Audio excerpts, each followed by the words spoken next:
আমি যখন ক্লাস 6-এ পড়ি আমার দাদির এক পীর ছিল। তো সেই দাদির পীর এসে ওই আমাদের সিলেটের সিস্টেম ছিল ভিতর বাড়িতে কোনো বাইরের মানুষ ঢুকতে পারতো না। তো ওই বাংলা ঘর বলে, টঙ্গি বলে সিলেটি ভাষায়, ওইখানে বসে সেই করতো, ওই কাপড়টা বাড়ায় দিত, অনেক লম্বা পাগড়ি পড়তো, সেটা ধইরা ভিতরে মেয়েরা পিচ্চি পোলা পান্ডরবান সবাই ধইরা বায়াত নিত। তা আমি 6-এ পড়ি, আমার বলে এটা ধরো, না আমি তো আপনার বায়াত নিতে চাই না। ওই বয়সে আমার কোনো বুঝই ছিল না, ওই বয়সে আমি বলছি না আপনার এটা ধরবো কেন, আমি এটা তো আমি বুঝতেছি এক ধরনের ওথ বা প্রমিস। আপনি আমি প্রমিস করবো, আপনার চিনি না জানি না কিছু না, আপনার কি প্রমিস করবো, আপনি কে?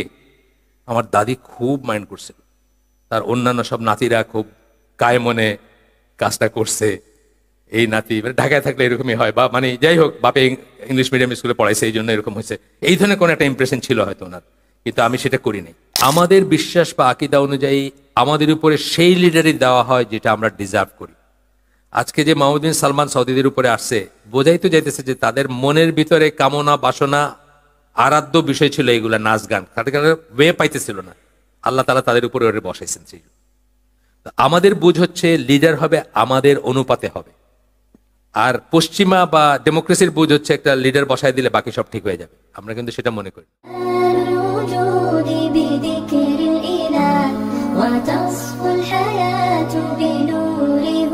Whoever obeys me obeys Allah। দেখেন আল্লাহ রসুল কিভাবে চেইন বানায় দিচ্ছেন। এটা হচ্ছে বুখারী এবং মুসলিম দুইটারই হাদিস। আমরা শুধু ওই কি বলে আইএস আর আল কায়দার বেলায় বুখারীর হাদিস দেখবো আর এইখানে দেখবো না, এটা কিন্তু হয় না, তাই না? দেখলে তো সবখানেই দেখবো বুখারী মুসলিমের হাদিস। আইএস আল কায়দা জায়েজ করে ফেলবো আমরা, যে এইখানে বলা হয়েছে এখানে। বা এই যে কানাডার থেকে আমাকে একজন ফোন করছেন যে আমাদের তো বলছে যে বায়াতের ভিতরে না থাকলে জাহিলিয়াতের আমি কার বায়াত, কি বায়াত, কেন বায়াত? অবশ্যই বায়াত, সেই বায়াত কার বায়াত? আল জামা যেটা বললাম, সারা মুসলিম উম্মার যে লিডার তার আনুগত্য, তার বায়াত কম্পালসারি। বায়াত নিতে পারলে নিলেন, বাংলাদেশ থেকে সৌদি আরব হাইটে যেতে পারবেন না, সুতরাং আনুগত্য করবেন। সেই আনুগত্যের বাইরে যে যাবে তার জাহিলিয়াতের মৃত্যু হবে। আপনি এখানে একটা দল খুলে পড়ছেন, আপনি আপনার লিডারের নাম বললাম তো, মানে আল্লাহর নামের চেয়ে ওইটার নাম বেশি নেন, আপনি আমার এখন ব্ল্যাকমেল করতেছেন যে বায়াতের ভিতরে না থাকলে, জামাতের ভিতরে না থাকলে জাহিলিয়াতের মৃত্যু। এটা তো ব্ল্যাকমেল, তাই না? ব্ল্যাকমেল। কারণ জামাত এখন তো আর মেজর জামাত নেই, এখন সব মাইনর জামাত। এই মসজিদ সিদ্দিককে ঘিরে একটা জামাত হইতে পারে, কোনো সমস্যা নাই, এখানে কোনো বায়াতের ব্যাপার নাই, এখানে আসেন দেম নাই। হ্যাঁ, আমরা এটার অংশ হইতে পারি, আরেকটা মসজিদের অংশ হইতে, আরেকটা জায়গার অংশ হইতে পারি। হ্যাঁ, আনটিল একজন খলিফা বা একজন নিয়ে আসবেন যিনি মুসলিম উম্মার, গোটা মুসলিম উম্মার শাসক, তখন আমার জন্য তার আনুগত্য করা কম্পালসারি। তার আগে এটা কোনো ব্যাপার না। কিন্তু এটা বলে কিন্তু ওরা এই কনভার্ট স্বীকার করে। আমারও তো দিছিল 96 সালে, আমারও দিছিল, মানে একেবারে এটার কোন মানে আপনাকে যেমন বলতেছে জাহিলিয়াতের মৃত্যু, আপনি বুঝছেন? আপনার যদি জ্ঞান না থাকে আপনার তো বুকটা ধুকপুক করবে যে জাহিলিয়াতের মৃত্যু, আমি এত কিছু করে, এত পড়াশোনা করে, এত ইবাদত করে জাহিল হিসেবে মারা যাব। আমি জিজ্ঞেস করলাম, লালদাড়ি মৌলানা ছিলেন না এই যে আবুল কালাম আজাদ, উনি তখন আমার বাসায় একটা প্রোগ্রাম করতেন, মাসে একটা করতেন মেয়েদের জন্য।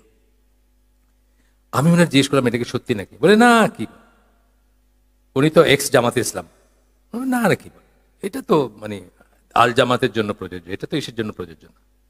এইসব দল করতেছে, এই করতেছে, একটা গঠনতন্ত্র আছে, তার ফ্ল্যাগ আছে, তার আছে না, ফ্ল্যাগ আছে, গঠনতন্ত্র আছে, ওই সেক্রেটারি আছে, ইলেকশন হয়, এটার জন্য কেন? এটা এটা এটা এই জামাতে আমার জয়েন করতে হবে, এটা কোথায় লেখা আছে? আমি একসাথে অনেক জামাতেরই হইতে পারে। বায়াতের কোনো কনসেপ্ট নেই, বায়াতের কনসেপ্ট শুধু ওইখানে আছে, মেজর বায়াতের কনসেপ্ট। মাইনর বায়াতের কনসেপ্ট আপনার সাথে আমি আপনার পুরানো মোটরসাইকেল আমি কিনবো, ঠিক হয়েছে, দাম 50,000 টাকা, কালকে সকালে হাত মিলে এলাম, এটা মাইনর বায়াত। এটা বায়াত বলা উচিত না আসলে, কিন্তু সেই বায়াত এখন বিদাত। আপনি দেখবেন ইসলাম কিউতে ডক্টর সালেহ ফজনের ফতোয়া আছে, ওই বায়াত হচ্ছে বিদাত। এখন যদি কেউ বায়াত ক্লেম করে যে বায়াত দিতে হবে, এটা বিদাত। সব পীর ফকিররা দেয় না বাংলাদেশে, একেবারে খালি হাতে দেয় না তো, পাগড়িটা বাইরা দেয়, ওই কাপড় ধইরা। আমি যখন ক্লাস 6-এ পড়ি আমার দাদির এক পীর ছিল। তো সেই দাদির পীর এসে ওই আমাদের সিলেটের সিস্টেম ছিল ভিতর বাড়িতে কোনো বাইরের মানুষ ঢুকতে পারতো না। তো ওই বাংলা ঘর বলে, টঙ্গি বলে সিলেটি ভাষায়, ওইখানে বসে সেই করতো, ওই কাপড়টা বাড়ায় দিত, অনেক লম্বা পাগড়ি পড়তো, সেটা ধইরা ভিতরে মেয়েরা পিচ্চি পোলা পান্ডরবান সবাই ধইরা বায়াত নিত। তা আমি 6-এ পড়ি, আমার বলে এটা ধরো, না আমি তো আপনার বায়াত নিতে চাই না। ওই বয়সে আমার কোনো বুঝই ছিল না, ওই বয়সে আমি বলছি না আপনার এটা ধরবো কেন, এটা তো আমি বুঝতেছি এক ধরনের ওথ বা প্রমিস। আমি প্রমিস করবো, আপনার চিনি না জানি না কিছু না, আপনার কি প্রমিস করবো, আপনি কে? আমার দাদি খুব মাইন্ড করছিল, তার অন্যান্য সব নাতিরা খুব কায় মনে কাজটা করছে। এই নাতি, মানে ঢাকায় থাকলে এরকমই হয়, বা মানে যাই হোক বাপে ইংলিশ মিডিয়াম স্কুলে পড়াইছে এই জন্য এরকম হয়েছে, এই ধরনের কোনো একটা ইমপ্রেশন ছিল হয়তো ওনার, কিন্তু আমি সেটা করি নাই, আমি সেটা করি। আসেন ফিরে যাই আবার হাদিসটায়, হুয়েভার ওবেজ মি ওবেজ আল্লাহ। রাসূল বলতেছেন যে আমাকে মানলো সে আল্লাহকে মানলো, অ্যান্ড হুয়েভার ডিসওবেজ মি ডিসওবেজ আল্লাহ, যে আমাকে আমার অমান্য করেছে আল্লাহকে অমান্য করলো। Whoever obeys the leader obeys me, যে তার শাসক বা নেতাকে মানলো সে আমাকে মানলো। দেখেন চেইন লাগাই দিলেন আল্লাহ রসুল। And whoever disobeys the leader disobeys me, তাহলে কি দাঁড়াইলো? লিডারকে যে ওবে করলো সে আল্লাহ রসুলকে ওবে করলো, আল্লাহ রসুলকে ওবে করলো যে আল্লাহকে ওবে করলো, আল্লাহকে মানলো। উল্টাভাবে যে লিডারকে অমান্য করলো সে আল্লাহ রসুলকে অমান্য করলো, যে আল্লাহ রসুলকে অমান্য করলো সে আল্লাহকে অমান্য করলো। এইভাবে চেইন করে দিলেন। এই জন্য এটা অত্যন্ত গর্হিত একটা ব্যাপার, আমরা দুইবার চিন্তা করব। এই জন্যই আমাদের আলেমরা, মানে সৌদি আরবের কথা আমি বলতেছি, আমাদের আলেমদের এই মেথোডোলজি না যে তারা মানে গালিগালাজ করবেন বা চিৎকার করবেন বা করবেন। হ্যাঁ, একটা সুরা আছে তাদের, সেখানে যখন ব্যাপারটা সিরিয়াস হয়ে যাবে তখন সেটা উঠে আসবে। যেভাবে সদ বিন আব্দুল আজিজের ব্যাপারে আসছিল, অন্য কারো ব্যাপারেও আসবে। সেটার জন্য সময়ের জন্য অপেক্ষা করতে হবে, তারা অন্যভাবে চেষ্টা করেন। তবে ড্যামেজটা অনেক বড় একটা ড্যামেজ হচ্ছে, আমি মনে করি অনেক বড় একটা ড্যামেজ। মানে 50 বছরে বা 40 বছরে যা অর্জন হয়েছিল সেটা ড্রেনে বয়ে যাচ্ছে, এটা সত্যি কথা। এবং সৌদি আরবে আমার মেয়ে থাকে, তার মেয়েটাকে মানে কোয়েড না, শুধু মেয়েদের স্কুলই ছিল, অ্যারাবিক ইংলিশ মিডিয়াম স্কুল, মানে অ্যারাবদের ইংলিশ মিডিয়াম স্কুল। সেই স্কুলে এখন আর পড়াইতে পারে না, কারণ যদিও মেয়েরা মানে আলাদা বা মেয়েদের স্কুল শুধু, কিন্তু নাচ গান ফ্রেঞ্চ ল্যাঙ্গুয়েজ এই সমস্ত জিনিস চলে আসছে। বাংলাদেশি মেয়েকেও পড়াইতে পারতেছে না ওইখানে। আর সে মানে এমনি হিফস করছে বা হাদিস মুখস্থ করতেছে, এখন হাদিসেরই করতেছে। আর বাংলাদেশের একটা স্কুলের সাথে অনলাইন যুক্ত আছে, ওইখানে পড়াইতে পারতেছে না। এই দিন আসছে কোথায়? সবচেয়ে কনজারভেটিভ পকেট যেটা সৌদি আরবের, সেখানে বুরায়দা, যেটা আপনার ওই যে সেন্ট্রাল সৌদি আরবে কাসিম প্রভিন্স বলে, যেখানে মোহাম্মদ সাল্লাহ হুসাইনের বাড়ি, সেই জায়গাটায়। আচ্ছা, এরপরে একটা হাদিস আসতেছে, হিয়ার এন্ড ওবে। এটা হচ্ছে বুখারীর হাদিস। শোনো এবং মানো। Even if one appointed over you is an Abyssinian slave with a head like a raisin, যদিও বা তোমাদের উপরে যাকে, এই অ্যাপয়েন্টেড কথার একটা মানে আছে। অ্যাপয়েন্টেড কথার দুইটা মানে হতে পারে, একটা হচ্ছে মানুষ কর্তৃক অ্যাপয়েন্টেড, একটা হচ্ছে আল্লাহ কর্তৃক অ্যাপয়েন্টেড। এখানে আমরা আল্লাহ কর্তৃক অ্যাপয়েন্টেডটাই পরে দেখবো, এটা বোঝানো হয়েছে। তার কারণ আমাদের বিশ্বাস বা আকীদা অনুযায়ী আমাদের উপরে সেই লিডারই দেওয়া হয় যেটা আমরা ডিজার্ভ করি। আজকে যে মাহমুদ বিন সালমান সৌদিদের উপরে আসছে, বোঝাই তো যাইতেছে যে তাদের মনের ভিতরে কামনা বাসনা আরাধ্য বিষয় ছিল এগুলা, নাচ গান, তাদের ওয়ে পাইতেছিল না, আল্লাহ তাআলা তাদের উপরে ওরে বসাইছেন। সেই আমাদের বুঝ হচ্ছে লিডার হবে আমাদের অনুপাতে হবে, আর পশ্চিমা বা ডেমোক্রেসির বুঝ হচ্ছে একটা লিডার বসায় দিলে বাকি সব ঠিক হয়ে যাবে। আমরা কিন্তু সেটা মনে করি না, আমরা দেখবো এখানে। তো বলতেছেন যে আবিসিনিয়ান একজন স্লেভ, কৃতদাসকে, যাদের মাথায় ওই যে চুলগুলা কিরিকিরি হয় না, ওরেও যদি বসায় দেওয়া হয় তোমাদের উপরে, তাইলেও তাকে মানো এবং শোনো এবং মানো। প্রথমটা বলছে শোনো, হিয়ার, প্রথমটা বলছেন অ্যান্ড ওবে, তারপরে বলছেন মানো। এরপরে সিমিলার মুসলিমের হাদিস, মুসলিমের ভার্সনটা হচ্ছে এটা, hear and obey the leader, শোনো এবং মানো শাসককে বা নেতাকে। Even if your back is struck, তোমার পিঠে যদি দুই গা লাগায় তাইলেও, মানে এটা কিন্তু শাসকের হক আছে।